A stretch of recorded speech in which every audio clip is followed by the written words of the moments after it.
memilih yang mana sih gitu. Jadi ya kemudian ibu melepaskan yang lalu dan ibu kembali kepada agama leluhur. Yang putri saya, nenek saya dari Bali, yaitu ibunya Presiden Soekarno. Itu kan dari Singaraja. Itu sangat mempengaruhi juga. Jadi waktu itu untuk proses Sudiwadani sendiri, apakah lama atau sebentar aja ibu berpikirnya waktu itu? apanya? Upacaranya. Ya, upacaranya. Ya mastis ya dan mistis gitu. Sebetulnya berat sih kalau dari Batan Durga. Oh, Batarin Durga. Gitu loh. Karena kan Ratu Niang Calon Arang ini kan sebetulnya memang suatu tokoh sejarah di Jawa Timur, Kediri. Karena situsnya juga masih ada.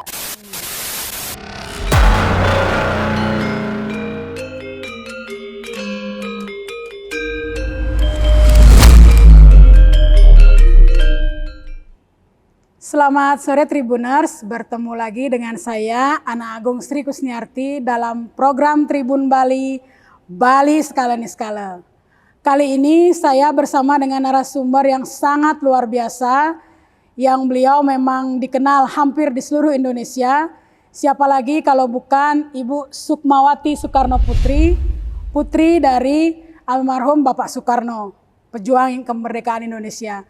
Tentu saja kehadiran beliau kali ini di Tribun Bali akan memberikan banyak kisah tentang apa yang membuat Ibu Sukmawati masuk ke Hindu.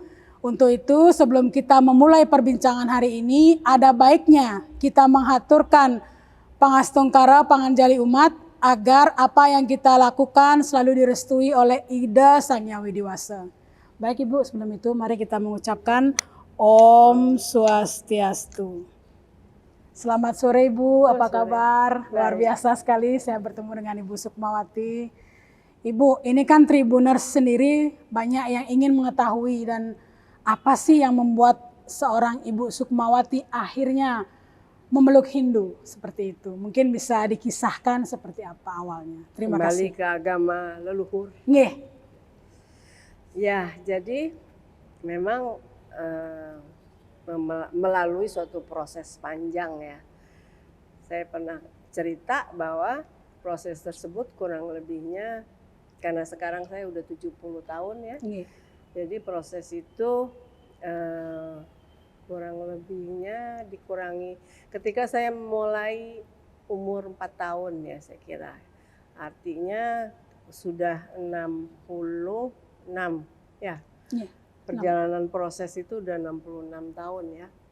Betul ya? 76 kayaknya. Karena saya umur 4 tahun ya. Itu tahun. dimulai dari ketika saya pertama kali naik pentas. Dan saya masih 4 tahun, saya belum punya guru tari. Tapi itu juga suatu arahan, keinginan dari ibu saya. Ibu saya Fatmawati menginginkan saya agaknya menjadi nantinya penari Bali.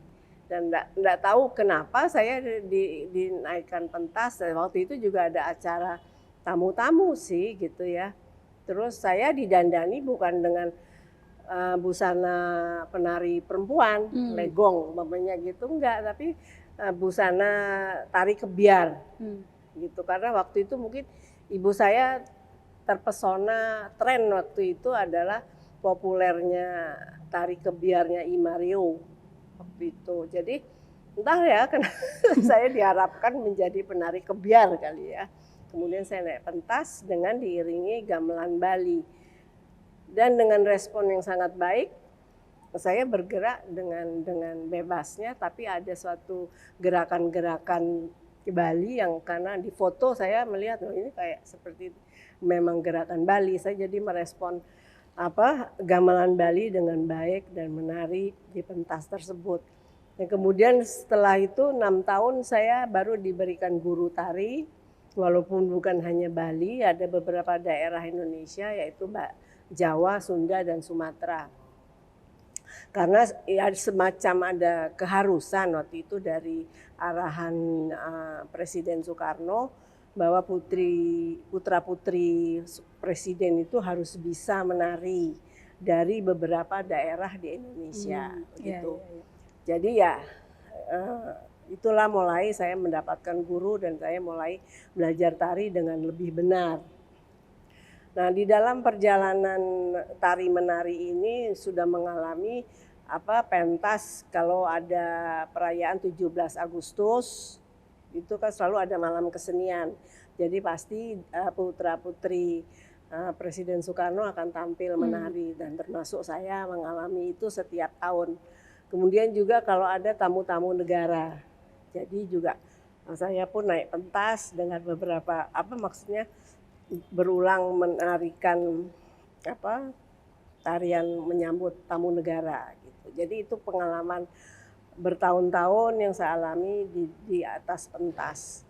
Kemudian ketika saya sudah lulus SMA, saya sebetulnya ingin masuk FISIP ya. Tapi pada waktu itu keadaan politik pada waktu itu tidak bagus untuk keluarga Presiden Soekarno. Jadi saya melihat satu sisi talenta saya bahwa saya juga bisa tari menari. Kemudian kebetulan pada waktu itu ada suatu akademi tari yang baru saja didirikan. Jadi saya masuk akademi tari di LPKJ, yaitu Lembaga Pendidikan Kesenian Jakarta, yaitu di Taman Ismail Marzuki. Dan saya pun melanjutkan lagi studi di akademi tari tersebut. Dan di kelas Bali, saya sudah sering menari juga dengan ada karawitan yang terkenal di Jakarta itu LKB Saraswati. Saya sering tampil pentas dengan karawitan LKB Saraswati. Kemudian di kelas Bali itu dosen saya menanyakan, Ibu waktu itu sih manggilnya mungkin Ibu Ibu mau pilih tari apa, tari Balinya tari apa gitu. Kemudian saya sangat tertarik memang dengan tari topeng. Oh, tari topeng. Tari topeng Bali itu. Padahal tari topeng Bali itu kan biasa ditarikan kaum pria ya gitu ya. Kenapa demikian? Karena saya juga ada terpengaruh oleh anak agung anak agung Jelante ya. Oh, rekan Ibu. Bulan Trisna. Oh. Anak agung Ayu Bulan Trisna dari Karangasem, Puri Karangasem. Dulu dia itu sangat terkenal adalah pelopor dan penari baris pertama wanita gitu. Padahal baris juga untuk kaum pria gitu kan. Tapi Ayu Bulan Trisna ini menarikan tari baris adalah sebagai penari wanita pertama untuk baris gitu. Jadi saya terpengaruh itu, saya juga memilih tarian yang banyak dilakukan kaum pria, yaitu tari topeng. Saya tertarik dengan topeng-topeng Bali gitu. Jadi kemudian dosen saya mengarahkan lagi, lebih baik karena ada guru yang bagus di Bali, silahkan Ibu belajarnya langsung aja ke tempat kediaman beliau gitu. Jadi ya saya ke Bali dan saya menemui beliau, yaitu almarhum Inyoman Kakul di Akademi Kokar atau Akademi Kari waktu itu pasti sangat terkenal. Beliau tokoh topeng ya, penari topeng yang bagus. Jadi ya saya belajar dengan beliau beberapa karakter tari topeng gitu. Sampai jadi mondar-mandir ya, walaupun di Bali saya bisa 2 bulan, sebulan gitu mondar-mandir sampai akhirnya selesai dinyatakan lulus sebagai penari topeng. Topeng apa Bu yang Ibu tarikan waktu itu? Yang sering saya suka sekali dan saya sering menarikan topeng keras. Topeng keras, luar biasa Ibu ya. Seorang Ibu Sukmawati. Saya aja nggak bisa nari topeng Bu. Saya aja nggak bisa nari topeng. Saya kira saya juga wanita pertama Iya. yang menarikan tari Topeng topeng. pentas. Karena mungkin juga tidak diminati banyak wanita Iya, di betul. gadis di Betul. Bali, kan itu memang porsinya sebetulnya porsi Tarian kaum pria. pria gitu. Iya, Tapi betul. begitulah Ibu Sukmawati memilih. Lain dari yang lain, Bu, ya, luar biasa sekali. Ya, jadi sudah sampai ada beberapa kali pentas ngayah gitu ya, kalau di sini istilahnya itu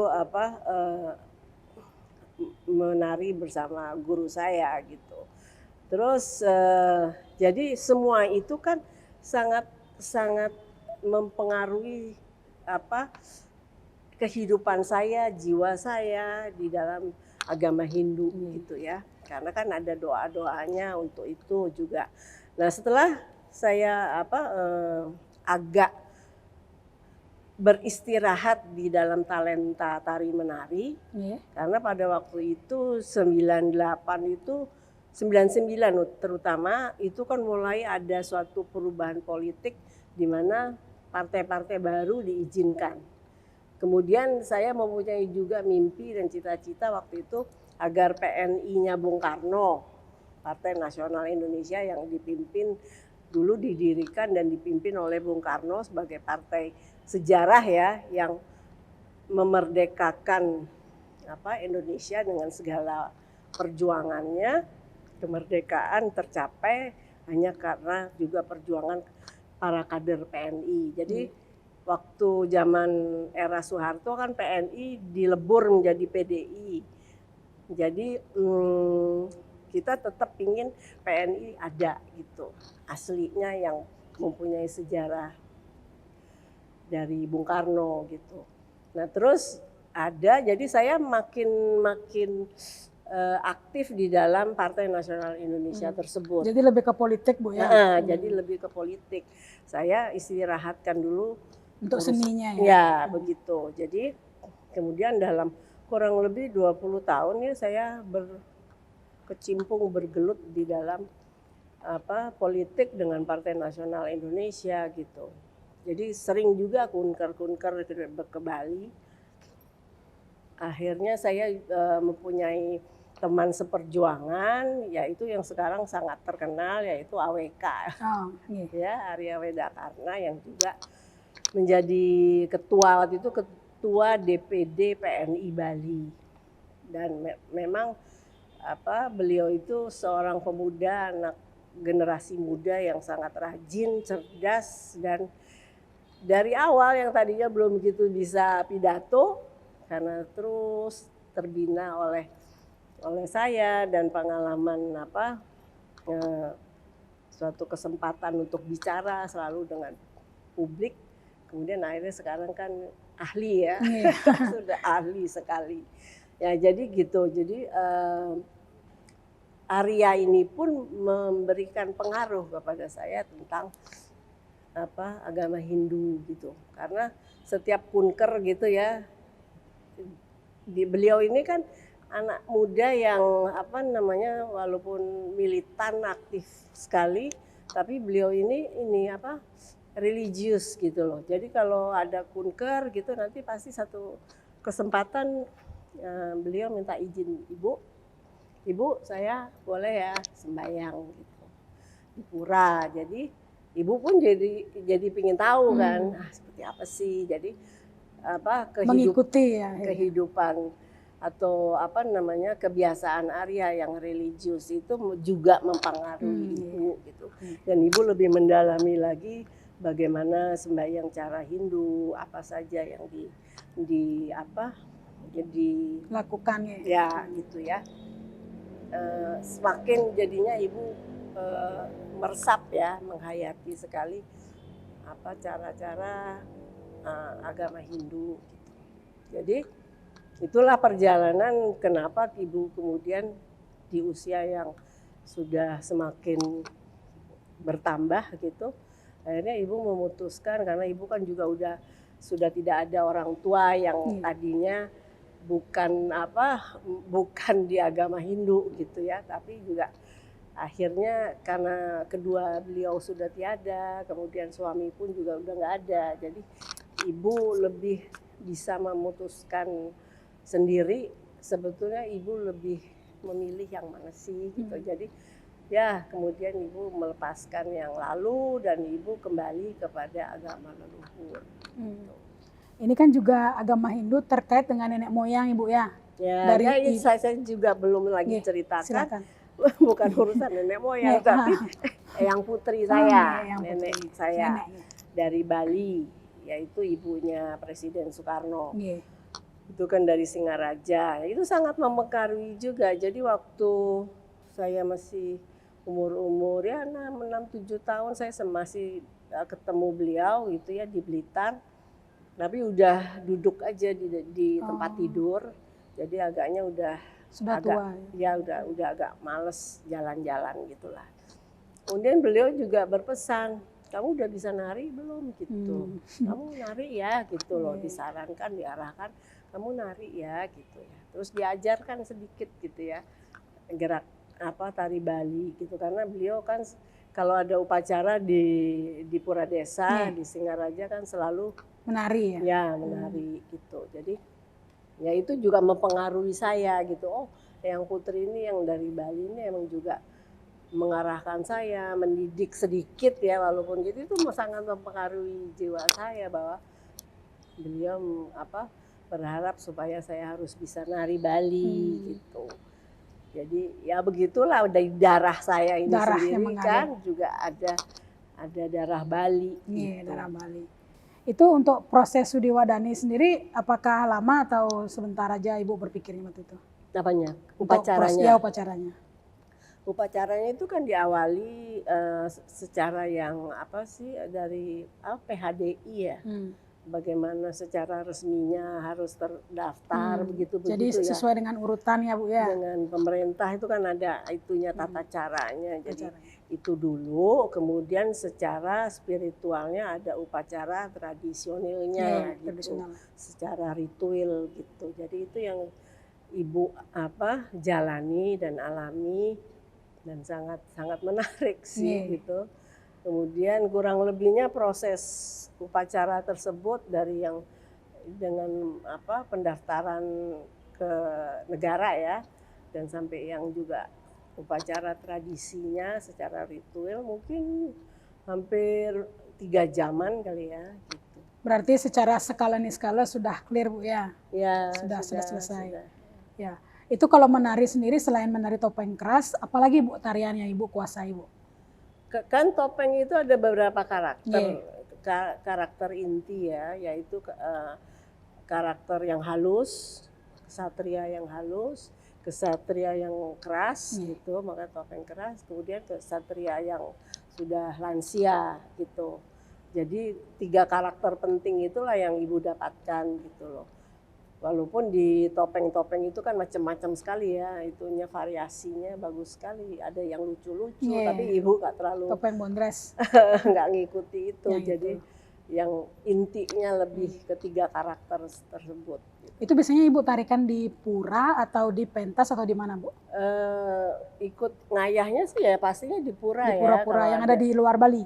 Enggak, di Bali juga. Di Bali sama guru saya. Jadi kan sebelum dilepas sendiri, Ibu kan masih dengan guru gitu. Ada ngayah di pura-pura di Bali gitu. Tapi kemudian juga di Jakarta, kalau LKB Saraswati itu ada acara gitu kan. Karena LKB Saraswati kan juga ada pendidikan tarian Bali gitu. Jadi Ibu juga ikut serta gitu, pentas gitu. Iya, itu untuk pengalaman sendiri untuk akhirnya memeluk Hindu itu apakah ada pengalaman yang misalnya kayak mistis, mimpi gitu mungkin atau seperti apa? Oh, sangat sekali. Didatangi mungkin dengan nenek moyang yang tadi Ibu ceritakan itu.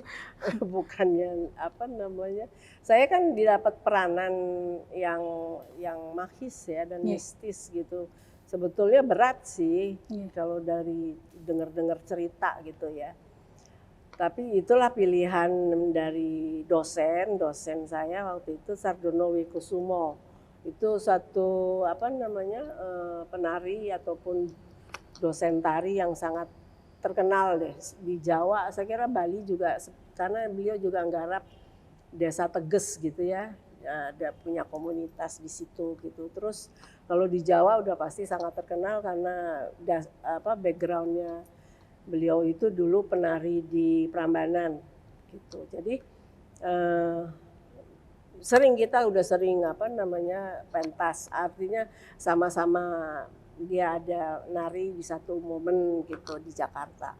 Kemudian waktu itu ada festival di Prancis, tapi ada keliling beberapa negara di Eropa yang akan menampilkan tarian mistis, magis dan sakral gitu dari Asia gitu. Dan Indonesia yang terpilih dari grupnya Sardono gitu kan.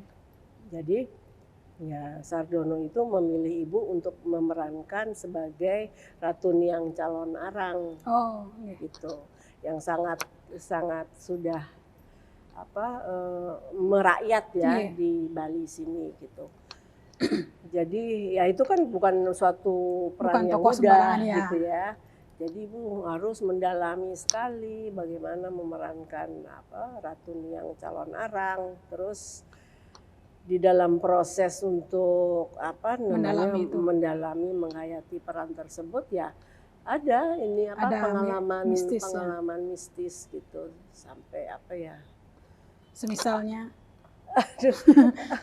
gimana ya seperti direstui ya sebetulnya direstui oleh beliau, bukan oleh Ratu Niang Calon Arang, oleh Bathari Durga. Bathari Durga gitu loh, karena kan Ratu Niang Calon Arang ini kan sebetulnya memang suatu tokoh sejarah di Jawa Timur, Kediri, karena situsnya juga masih ada di Kediri.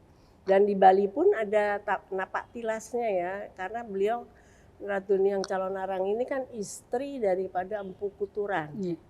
Empu Kuturan itu kemudian ke Bali karena diundang oleh Raja Udayana untuk menata agama Hindu di sini kan gitu. Nah jadi kan kalau Siwa ini kan istrinya di Bathari Durga gitu ya. Dewi Uma. Ya itu jadinya begitu Ibu. Ibu dalam mimpi dicari oleh beliau atau secara langsung? Antara sadar nggak sadar, antara mimpi dan tidak mimpi. Itu suatu pengalaman magis yang saya kira nggak semua orang akan mengalami gitu ya. Tapi Ibu rasakan itu sebagai suatu restu gitu bahwa saya akan tampil dengan suatu restu dari Sang Bathari Durga. Kalau yang di kehidupan Hindu sendiri yang paling Ibu sukai itu kehidupan religiusnya, masyarakatnya, alamnya, budayanya atau apa Bu? Menjadi suatu kesatuan ya. Semua Bu ya? Ya, nggak terlepas, nggak semua menjadi suatu, nggak bisa parsial. Menjadi suatu kesatuan di mana filosofi Balinya kan Trihita Karana ya. Trihita Karana itu memang betul-betul ya, memang betul-betul menjadi suatu patokan kebahagiaan gitu loh.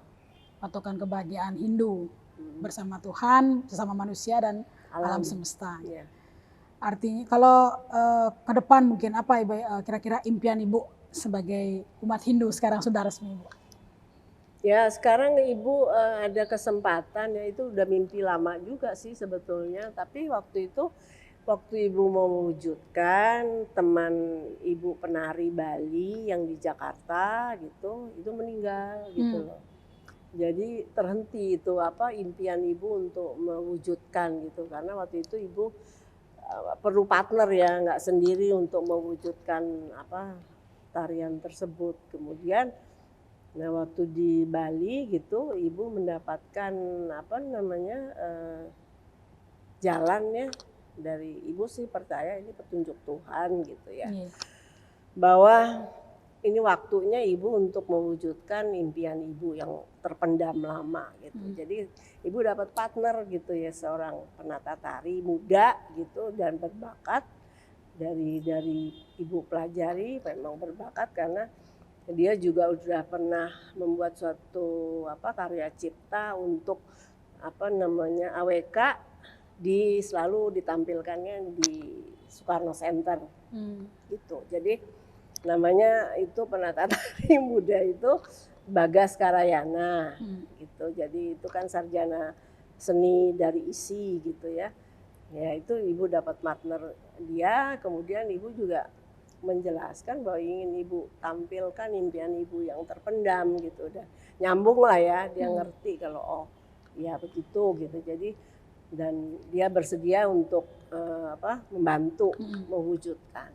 Itu bisa dikatakan akan membuka sanggar Bu ke depannya. Sudah, Oh, sudah. kami sudah membuat ya sanggar tapi sama ibu lebih istilahnya ya sebetulnya komunitasnya juga sanggar atau grup ya gitu, tapi ibu sebutkan grup kita ini studio inspirasi. Nah, dengan studio inspirasi ini kita sudah memulai ya latihan-latihan untuk mewujudkan karya cipta tersebut yang akan kami tampilkan itu kira-kira tahun depan di Art Center dan bisa jadi ketika menjelang G20. Oh, acara perhelatan dunia ini kan ya? Ya, jadi kan pasti mereka ingin sekali melihat pagelaran di Bali apa aja. Jadi kira-kira waktunya mungkin itu. Gitu. Ini juga berkaitan dengan kemarin ada berita Ibu beli topeng banyak. Oh, siapa yang kasih tahu? Ada banyak sih Bu yang kasih tahu. Oh ya, iya itu persiapan untuk itu. Untuk menari juga ya. Karena judulnya topeng-topeng gitu. Jadi iyalah koleksinya jadi mesti dipersiapkan, makanya pesan banyak topeng untuk nanti untuk ditarikan ya. Berarti itu butuh banyak penari juga Bu ya? Akan melibatkan kurang lebih 100-an penari dan musisi. Wow. Gitu. Berarti karya akbar Bu ya? Iya.